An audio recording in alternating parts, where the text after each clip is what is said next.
가지고 얘기하고 그래가지고 급한 소리 얘기해. 나는 4년차 구도원이고 여기는 3년차 기현미 선생님 그리고 2년차 차다희 선생님 모르는 거 꼭 물어보고 애매한 거 꼭 체크하고 네! 소식을 어떻게 해요? 일단은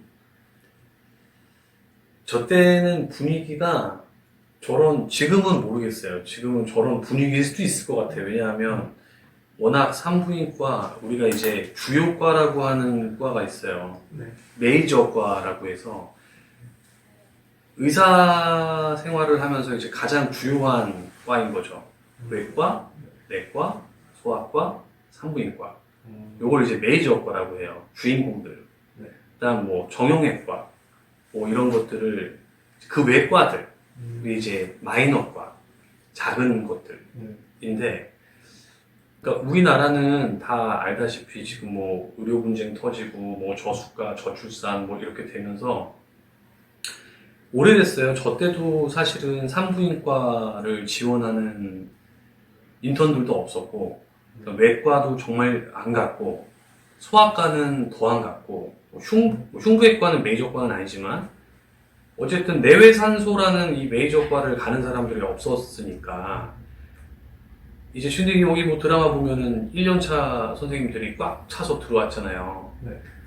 근데 오래간만에 저렇게 1년차가 꽉 들어왔다면, 저렇게 좀 분위기 좋은 게 나올 수도 있을 것 같아요. 왜냐하면 도망갈까봐. 나가면 또 이제 못 구하니까. 근데 우리 때는 1년차들의 분위기는 저런 분위기는 사실 상상할 수도 없었고 저런 분위기는 이제 송년회 이제 1년이 다 마무리됐을 때 이제 갈굴 거 다 갈구고 이제 미안하다라는 자리를 가질 때나 저렇게 조금 이야기했지 1년차들이 감히 뭐 3년차, 4년차 스님들 앞에서 커피 마시면서 웃거나 이루어질 수가 없는 거죠. 전혀 다르죠. 근데 저거를 내가 지금 세대의 전공의가 아니기 때문에 저거를 함부로 판단할 수는 없지만, 여기 이제 수술방 장면에서 이제 우리 주인공 그 1년차 선생님이 손을 닦고 이렇게 옷을 입잖아요. 되게 막 어색해 보여요. 막 뒤로 당기면 막 뒤로 넘어가고. 근데 이렇게 보면은 장갑 끼다가 이렇게 긁는 장면 있잖아요. 저게 1년차인데 저렇게 했다. 수술방에서. 근데 저거를 교수님이나 아니면은 민년차가 저거를 봤다. 아, 저거는 집합이에요, 집합. 저 정도면.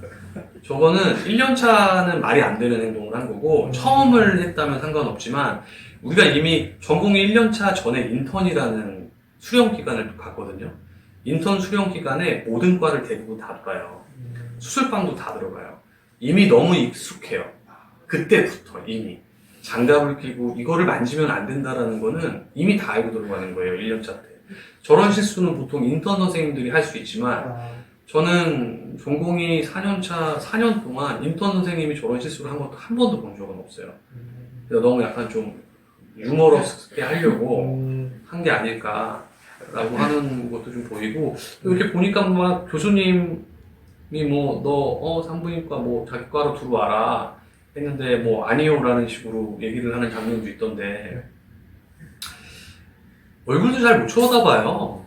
교수님이랑 그렇게 가면, 물론 다시 전제하에 인기과들이나 요즘에 그 경쟁에서 들어가는 거예요. 우리 나라의 현실이 일은 그렇게 뭐 똑같이 하지만 나오면은 더 많이 벌 수 있는 직업들을 선호하니까. 산부인과처럼 만약 이렇게 좀 너무 힘들고 전공의가 없어서 그렇게 들어왔다면 교수님이랑 친해질 수 있지만, 그렇게 막 함부로 막 그렇게 대화를 나누고 뭐 이렇게 오퍼가 들어왔는데 뭐 거부를 한다거나 이런 거는 요즘 전공의가 그런 게 아니고 이 선생님의 캐릭터가 이상한 것처럼 보이더라고요. 어쨌든 뭐 많이 달라졌네요. 네, 이게 사실이라면 제가 전공의 했을 때랑은 많이 달라졌어요. 산부인과는 그리고 어쨌든 응급 아닌 응급이 되게 많아요. 아기가 언제 나올지 어떻게 알아요? 그죠? 아기가 우리가 이제 자연분만이 있고 제왕절개가 있잖아요. 제왕절개는 날짜를 받아놓고 하지만 자연분만 같은 경우는 정말 뭐 2, 3일 이내에 아기가 나올 시간을 응급 대기하고 이래야 된다고요. 그래서 되게 쉬운 과가 아니고 정말 저희가 의료계에서 가장 소중한 과 중에 하나예요. 그렇기 때문에 저출산에 의사들도 적고 이러니까는 경각심을 일으켜주기 위해서 산부인과를 택한 것 같아요. 이 드라마가. 근데 이제 아무래도 예전에 그런 것보다는 재미가 없죠. 왜냐하면 뭐 우리가 응급 상황이 와서 뭐 석션 뭐 이럴 일도 많이 없고 그런 게 나와야지 좀 더 재밌는데 정형외과 같은 거 나온 적 있는 거 보셨어요? 한 번이라도? 김사부에서 잠깐 나온 그 사람 말고 정형외과는 재미가 없어요. 우리는 웬만하면 환자분이 안 돌아가시거든. 그러니까 좋게 얘기하면 그렇지만 재밌는 게 없어요. 뼈 맞추는 게 뭐, 와, 훌륭하십니다. 이런 요소도 없고, 뭔가 드라마 같은 경우는 뭐 좀 드라마틱한 걸 좋아하니까, 우리과는 좀 그런 게 없는 게 좀 아쉽긴 하죠. 엄청 직접적인 뭐. 아니, 물론 있는 것도 있어요. 뭐 골반골절 같은 경우는 한두 시간 안에 진단을 못하면 과다출혈로 죽는 경우도 많이 있어요. 겪어봤고. 그런 거 말고는 사실 정형외과에서 응급질환이라고 한다면 외상으로 봤을 때는 많이 있는 건 아니죠. 웬만하면은 이제 우리가 계획적 수술을 할 수 있는 외상들도 많고 하니까. 그러니까 재밌는 얘기를 하자면 응급실에 환자가 왔어요. 응급의학과 선생님 전화가 온 거예요. 뭐 재호야 뭐 내려와라. 뭐 이제 응급의학과 선생님이 저를 내려오라고 한 거예요. 저 주치 1년차 때 내려가요. 근데 이게 환자분을 위해서 일하는 의사인데도 불구하고 내가 너무 힘드니까 이 환자가 다른 과로 갔으면 좋겠다라는 생각이 먼저 드는 거야. 근데 다쳤는데 머리도 다쳤어. 팔도 다쳤어. 그럼 어디 과가 우선이에요? 신경외과가 우선인 거야. 그러면 진짜 선생님들은 나를 좀 이상하게 볼 수도 있지만 안도감이 힘들어. 나도 너무 바쁜데 나도 너무 힘들고. 근데 신경외과에서 무조건 환자를 살리려면 팔이야 나중에 해도 되지만 머리가 다치면 이제 연구적으로 네 신경외과에서 무조건 봐야지. 근데 문제는 뭔 줄 알아요? 척추가 다쳤어. 그럼 어디 과에서 봐야 돼요? 겹치는 상황 겹쳐요. 신경외과에서 봐야 돼요. 정형외과에서 봐야 돼요. 둘 다 그것 때문에 진짜 많이 싸웠어요. 응급실에서 서로 밀어내려고. 그런 게 좀 있군요. 그럼요. 그럼 상과도 있지 않을까요? 산부인과랑 정형외과랑 겹치는 경우는 너무너무 드물고 저희는 신경외과랑 좀 그런 면에서 많이 좀 겹쳤고 서로 지금도 그럴 거예요. 서로 바보라고 무시하고 서로 좀 그래요. 우리가 잘났다 너희가 잘났다. 같은 질환이지만 같은 병변을 볼 때 다른 각도로 봐요. 실제로 수술하는 스타일도 같아 보이지만 조금 달라요. 네. 환자를 대하는 태도도 물론 의사마다의 캐릭터가 있지만 같은 것 같지만 달라요. 그래서 신경외과랑 정형외과랑 친하게 지내는 사람들도 있죠. 왜냐면 같이 인턴을 생활했다가 친구들이 나눠지면 그렇지만 응급실에서 나름 좀 얼굴을 붉힐 때도 좀 많이 있어요. 그렇군요. 네. 그러면 많이 물어봤을 수도 있는 건데 네. 원장님은 과 선택할 때 정형외과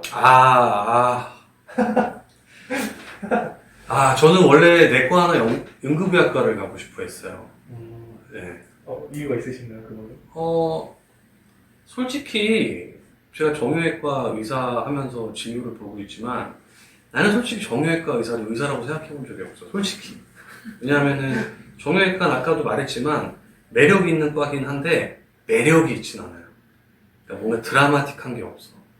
물론 못 걷는 사람 걸어 나가는 그런 드라마틱한 건 있는데 막 죽어가는 사람을 이렇게 하는 그런 카타르시스가 되게 부족했었어요. 그 다음에 의사들 중에서 의사는 내과 의사밖에 없어요. 다들 알아요. 이걸 듣고 있는 보시는 모든 의사 선생님들이 나를 욕할지는 모르지만 마음으로 다 찔릴 거야. 정형외과 의사는 의사를 찾을 때 의사를 찾아요. 정형외과 의사도 한 명만 찾아요. 내과 의사가. 내과 의사가 전체 모든 의사 중에서 저는 탑이라고 생각해요. 네. 모든 질환을, 그러니까 중요한 장기의 대부분의 질환을 다 치료하는 사람인 거예요. 내과는. 물론 외과도 그렇지만 내과는 제가 봤을 땐 넘버원. 비교할 수 없는 과. 그래서 한번 해보고 싶었고 그 다음에 두 번째는 이제 응급의학과는 이제 그런 마음에서 했던 게 아니었고 뭐 이틀 일하면 하루 쉬어. 아, 뭐 3일 일하면 뭐 하루 뭐 놀아. 그래서 하물며 저희 선배 응급의학과 선생님한테 아들이 그런 말을 했대요. 아빠 언제 일 나가냐고. 아빠 돈 못 벌면 나 어떡하냐고. 이런 식으로. 그러니까 빡세게 일하고 엄청 편하게 쉬고. 이렇기 때문에 응급의학과도 좀 가고 싶었는데, 저희 정형외과, 저희 민년차 선생님이시죠. 그분이 저랑, 학교가 같아요.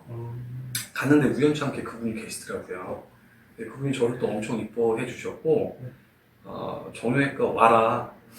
다 그런 식으로 봐요. 선배들이 오라고 해요. 뭐 그냥 뭐 무슨 얘기를 하진 않아요. 너 와라. 좋다. 정형외과 짱이다. 남자의 로망과 아니냐. 그래서 네 그런가요? 네 그런가요? 그래서 정형외과도 솔직히 들어가기 쉽지도 않아요. 남자들끼리 또 경쟁하거든요. 저 때 4대 1이었어요. 그 경쟁까지 뚫고 들어갔단 말이에요. 근데 웬걸? 그때 정형외과를 뽑는 인원을 저 때부터 제한하기 시작했어요. 그래서 정형외과 전공의가 저 때 절반으로 줄었어요. 그러니까 2명이 해야 될 일을 저 혼자 다 한 첫 번째 유체가 된 거예요. 들어가자마자. 그런 식으로 정형외과 됐죠. 근데 그분은 지금 병원에서 스텝 하시면서 아까 말씀드렸던 그 선배님을 지금 열심히 일을 하시고 계십니다. 궁금한 거 없나요? 저 사실 제가 군대 있었을 때 내과 아까 얘기하셨는데 네. 내과셔서 그러셨는지는 몰라도 저희가 IV를 해드린 적도 있었고 이거를 못 찾아서 퓨처가 하다가 중간에 그만하고 옮긴 적도 있었거든요. 내과 선생님이요? 네. 그래서 내과 선생님들은 그런 거 하라고 있으신 분들이 아닙니다. 물론 다 할 수 있어야 된다고 상상들을 하시지만 보통 우리가 라인 잡는다고 하잖아요. 네. 라인을 잡는 내과 선생님 많이 계세요. 근데 요즘에는 세분화가 잘 돼 있어요. 뭐 PA 선생님, 그다음에 뭐 간호 선생님들 중에서도 이것만 전문으로 하시는 분들이 있기 때문에 저 때까지만 해도 인턴 때 모든 피 검사를 저희가 다 했건데 저희가 그거를 피 검사를 하시는 선생님들을 따로 뽑더라고요 요즘에. 안 해버릇하니까 못하는 거죠. 처음부터 못하는 건 아니었고 안 해버릇했으니까 못하는 거랑 수처는 이제 피부 봉합을 하는 거는 안 하시죠. 내과 선생님들이 하실 일이 없죠. 단 요때 이제 중심 라인이라고 해서 쇄골화 정맥이나 아니면 대퇴동맥의 라인을 잡을 때 한 땀 정도 뜨는 거를 많이 하신 분들은 그분은 수처 잘해요. 잘하지만은 이제 아무래도 정형외과나 이거 그냥 외과처럼 이게 칼제비처럼 이렇게 능숙하게 하지는 못하시죠. 저희도 만약에 감기 환자 내과는 또 감기를 보는 과가 아닙니다. 이걸 또 오해하지 마세요. 내과는 어마어마한 과입니다. 정말 그분들이 있기에 저희가 이렇게 윤택하게 사는 거예요. 감기 환자라고 해서 죄송하고요. 어쨌든 우리가 경증 환자라고 얘기할게요. 경증 환자분들이 오시면 정형외과 의사지만 다 해야 돼요. 다 할 수 있어야 돼요. 근데 오래간만에 오면은 어떻게 해야 될지 몰라요. 약 이름도 좀 헷갈리고 뭐 어떻게 해야 될지도 모르고. 그러니까 전문 분야가 따로 있는 거죠. 선생님 뭐 없어요? 궁금하신 거? 아까 여기 영상에서 환자가 이제 좀 난감한 상황에 있었을 때 전공의분한테 좀 비밀을 지켜달라고 하는 그런 장면이 있었는데 혹시 네네네. 그런 비슷한 에피소드 같은 게 있으셨는지 궁금합니다. 있죠. 당연히 있죠. 너무 많이 겪었고 이제 대표적인 게 에이즈와 매독이에요. 치명적이죠. 치명적이고 매독은 사실 완치가 돼도 피검사하면 나와요. 걸렸던 과거력이 나오는데 매독 검사를 하려고 매독 검사를 하는 게 아니라 우리가 수술 전 검사라 그래서 여러 가지 피검사를 하거든요. 그러면 이제 STD라 그래서 성평 검사를 해요. 기본적으로. 근데 이제 양성이 이제 나오시는 분들이 있어요.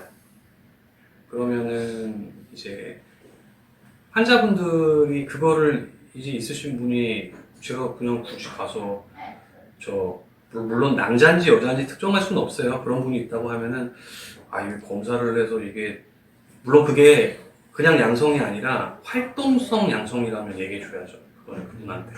근데 이제 치유가 됐는데 과거 흔적만 있는 검사라고 하면 간호사 선생님들이 와요. 뭐 설명해야 되는 거 아니냐. 근데 설명을 하긴 해야 되지만 이걸 뭐 비밀스럽게 하지는 않고요.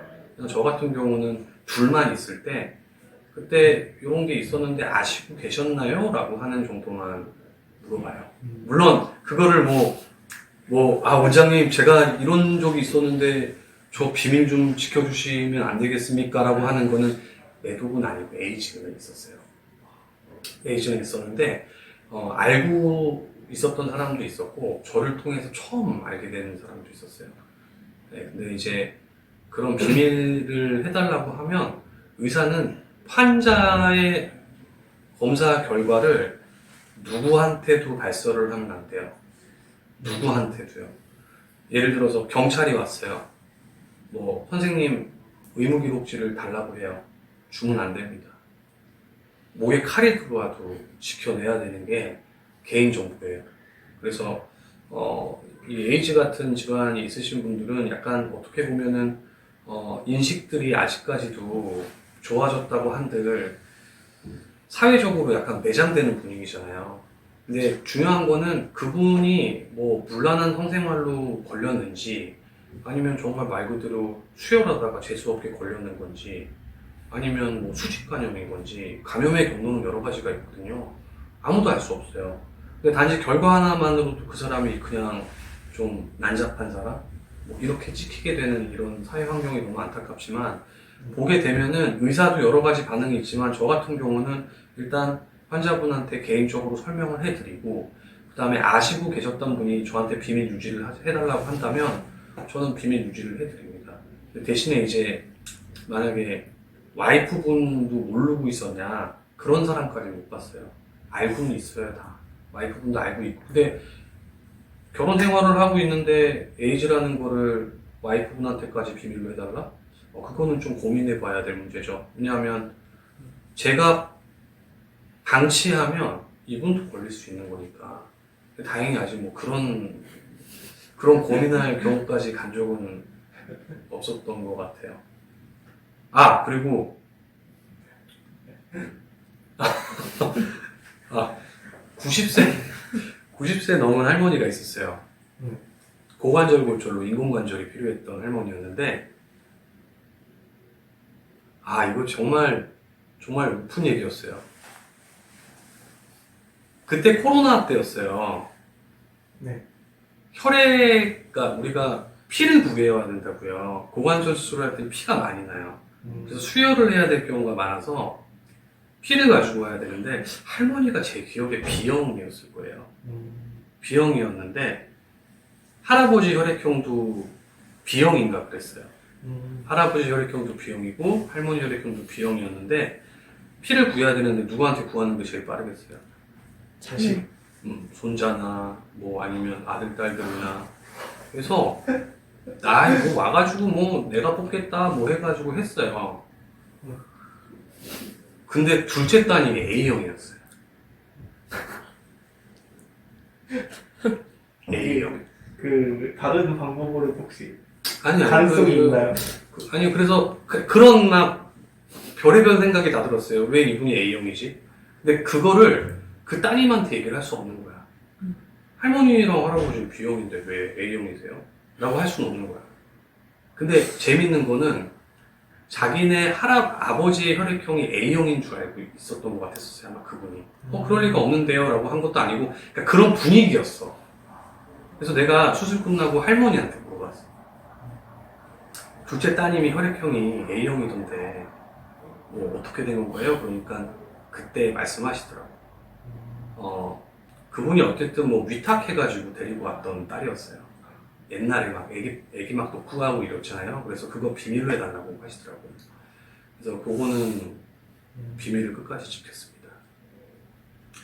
그런 되게 얘기들이 많아요. 옛날에는 정말 많아요. 정말 많은 것 같아요. 요즘에는 그런 거 많이 없지만 한 70대에서 90대 정도의 그 어르신들의 생일도 막 가관이에요. 뭐 맨날 뭐 어르신 뭐 요번에 뭐 연세가 뭐 85살인데 나 90 넘었어. 뭐 호적이 잘못됐어. 호적 잘못됐다라는 것도 너무 많고. 그래서 뭐 비밀유지 있죠. 비밀 유지는 해야죠. 비밀 유지는 해야 되는데 꼭 간과해야 될 거, 저희가 머리를 해야 될 거는 비밀을 유지했을 때 피해보는 사람이 없는지도 한번은 꼭 살펴봐야 돼요. 네. 민감할 수 있죠. 만약에 원장님이 그런 상황에 처하신다면. 아, 내가 에이즈? 내가 에이즈라면? 아니, 나는 그런 생각도 해봐요. 왜냐하면 실제로 에이즈 환자를 수술을 했을 때 2번 바늘을 찔린 적이 있었어요. 아, 네, 그래서 뭐 그때 뭐 피 검사도 하고 3개월 후에 또 검사했었어야 되나? 하여튼 2번인가 했던 것 같은데, 그래서 둘 다 음성은 나왔지만 저는 약간 둔해요. 그런 공포감은 없어요. 뭐 어떡하겠어요. 걸렸으면 걸린 거죠. 근데 나는 무서웠던 게 그때 그래서 더 조금 아까 사회적 외장이라고 표현한 게 제가 만약 걸렸어요. 나는 그러지 않았는데 바늘 때문에 그랬단 말이에요. 누가 날 이해해 줄 거예요. 저 그런 사실이 있으면 친구들도 나를 보진 않을 거예요. 제 와이프가 물론 이해해 줄 수 있지만 마음 한편에는 좀 그러지 않을까요? 바늘이라고 얘기하지만 혹시 모를 테니까 내가 또 뒤에서 어떤 그런 좀 안 좋은 행동을 했는지 모르는 일일 수 있으니까 사람은 의심이 무서운 거니까 그래서 그쵸 그렇게 했는데 쉽게 걸리는 거 아니더라고. 2번 뭐 시원하게 찔렸는데 다 괜찮았어요. 그래서 무조건 저게 되는 건 아니군요. 아니 그게 아니고 그러니까 뭐 그러진 않더라고요. 오히려 C형 간염이 더 위험해요. 바늘로 이제 감염되는 거는 C형 간염이 더 위험하고, 근데 C형 간염이 또 이제 좋은 약이 나왔어요. 몇 년 전에. 근데 그 약이 나오기 전까지는 거의 치명적이었죠. C형 간염 걸리면 그때까지만 해도 해결책이 없었거든요. B형 간염보다 더 무서우니까. 그래서 그런 게 좀 있었죠. 어쨌든 뭐 의사들은 의료진이라고 한다면 의료진, 의사뿐만 아니라 우리가 뭔가 의료업에 종사하는 직원들이라고 생각을 한다면 네. 어떤 사람이 김사부에서 나오잖아요. 어떤 살인자든 뭐든 편견 없이 치료하는 나는 되게 중요하다고 봐요. 저는 꼭 그렇게 얘기하고 주고 싶어요. 그럴 일들은 많이 없겠지만 만약에 이제 그런 내가 잘못 건드려서 코로나 마스크를 안 쓰든 내가 걸릴 수도 있잖아요. 우리는 각오하는 거예요. 겁낼 필요 없어요. 우리 사명감이에요. 어쩔 수 없어요. 그러려고 이 업에 뛰어든 거잖아요. 걸리면 어쩔 수 없는 거예요. 걸려야죠. 나 아니면 누가 봐줘요? 나 아니면 물리치료 어디서 받아요? 걸리면 하는 거예요. 그런 사람들을 감염자라고 해서 난 안 걸리겠어요? 난 코로나 2번 걸렸어요. 병원에 있으면서 다 걸렸지만은 걸렸는데 또 걸리더라고. 화이자 다 맞았는데 다 걸렸어. 아무 의미가 없었던 거예요. 그래서 뭐 꼭